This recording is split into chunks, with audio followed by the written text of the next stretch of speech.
भूमिका अशी आहे, त्यांनी काल काय नामोनिशान एकनाथ शिंदे पार्टीने जर सांगितलं तर आम्ही एकनाथ शिंदे साहेबांचं नामोनिशान संपवून टाकू. बरं, एकनाथ शिंदे साहेबला एवढं का चीफ लागून गेला होता का? ते चीफ लागून गेलाय का त्यांना? एकनाथ शिंदे साहेब शाखा प्रमुखाचे मुख्यमंत्री झाले. हे कुठून कुठे राहिलेत? हे कॅबिनेट मंत्री होते, चांगले चांगले पोर्टफोलिओ होते, तेवढ्या त्या मंत्रिपदाच्या हिशोबाने आज ते वनमंत्री आहेत. त्यांना कुठले चांगली पोर्टफोलिओ भेटायला पाहिजे. म्हणून स्वतःच्या बाबतीत त्यांनी हे करा. आणि नामोनिशान संपायचं, अरे पहिलं आमचं नामोनिशान संपायचं घ्या ना. आम्ही ऐरोलीत बसलोय ना, तुम्ही आमचं नाही नामोनिशान संपवू शकत, तर यांचं काय नामोनिशान संपवणार आहे?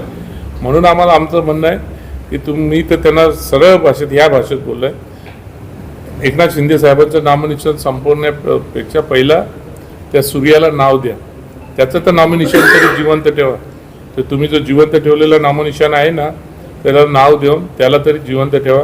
हीच आमची मागणी. आणि आमच्या विरोधात जर काय बोलायचा प्रयत्न केला, आणि हे काय बोलतात आम्ही नवी मुंबई महानगरपालिका आम्ही 65 निवडून आणले ना, 65, त्याचा आनंद उपभोगा ना. पण या 65मध्ये ते ज्या मतदारसंघाचे आमदार आहेत, मंत्री आहेत, त्या ठिकाणी शिवसेनेचे नगरसेवक जास्त आहे. हे सांगायला तर त्यांनी विसरले मला वाटतं.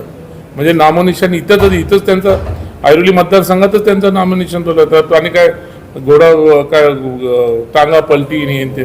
अरे आज जर आमचे 10 सिटिंग नगरसेवक जर निवडून आले असते, ते पडले, जर ते जर यांचाच घोडा पलटी झाला असता, टांगा यांचाच पलटी झाला असता. मी सांगायची काही गरज नाही आहे. म्हणून मला वारंवार हेच बोलतं की आमच्या विरोधात जर आमच्या पक्षाच्या मुख्य नेत्यांच्या विरोधात जर कोण बोललं तर आम्ही शांत बसणार नाही. आणि हे काय, यांनी शिवसेना सोडली, राष्ट्रवादीत गेले. राष्ट्रवादीने यांना भरभरून दिलं. 10 वर्ष कॅबिनेट दिले, आमदार दिले, खासदार दिले, त्यांना तुमचे सर्व महापौर दिले, सर्व काही गोष्टी त्यांना दिल्या. शेवटी राष्ट्रवादीची सत्ता स्टेटमधनं गेली, बीजेपीची सत्ता आली, तर कोणाच्या ओंजळीने पाणी पियायला गेले? बीजेपीत गेले. ह्यांचं पहिल्यापासून समीकरण असं आहे की जिथं सत्ता असेल तिथं जायचं. आता बीजेपीमध्ये सत्ता आहे म्हणून ते बीजेपीमध्ये गेले. नाही तर मग आता मधल्या काळामध्ये विधानसभेला त्यांनी राष्ट्रवादीमध्ये 50 नगरसेवक पाठवले होते ना. राष्ट्रवादीमध्ये मग मंदाताईच्या विरोधात, बीजेपीच्या विरोधात राष्ट्रवादीमध्ये मुलाला उभं केलं होतं ना. काय झालं? बीजेपी जिंकून आली. ताकद बीजेपीची आहे, ताकद यांची नाही आहे.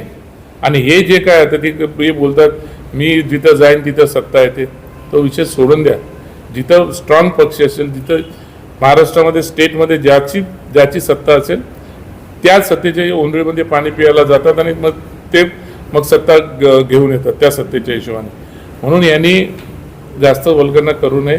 आणि मी तुम्हाला सांगतो की यांनी जर अशा पद्धतीने परत जर बोलत राहिला तर निषेध तर करू आम्ही, मोर्चा पण काढू आम्ही, पण आम्हाला ती पाळी याची गरजच नाही बसणार आहे. पण आमच्या नेत्याच्या विरुद्ध जर यांनी बोललं तर आम्ही यांना पुरेपूर यांचा समाचार घेतल्याशिवाय राहणार आहे. भ्रष्टाचार, काय भ्रष्टाचार केला? जावा स्वतःचं बोनकोडा गाव बघा. त्या बोनकोडा गावामध्ये 6 बदली बिल्डिंगी उभी राहिल्या. कोणाच्या कृपा आशीर्वादाने बिल्डिंग उभी राहिल्या? कोणाचा त्याला आशीर्वाद होता? आता उद्या मी सांगू, साहेब नगरविकास मंत्री आहेत, त्यांच्याकडे नगरविकास खातं आहे आणि सिडको खातं त्यांच्याकडे. उद्या मी SITची मागणी करू का? SITची मागणी केली तर काय हालत होणार आहे? आज अख्ख्या नवी मुंबईमध्ये बिल्डिंगला नोटीस निघालेत. हे कोणाचं पाप आहे? कोणाचं पाप आहे? यांचं पाप आहे. 3,000चा भ्रष्टाचार केला. अरे तुमच्यात हिंमत असेल तर दाखवून द्या ना 3,000चा कुठं भ्रष्टाचार झाला आणि काय झालंय. का दाखवू शकत नाही? जनता दरबार घेताना त्या दरबारामध्ये एक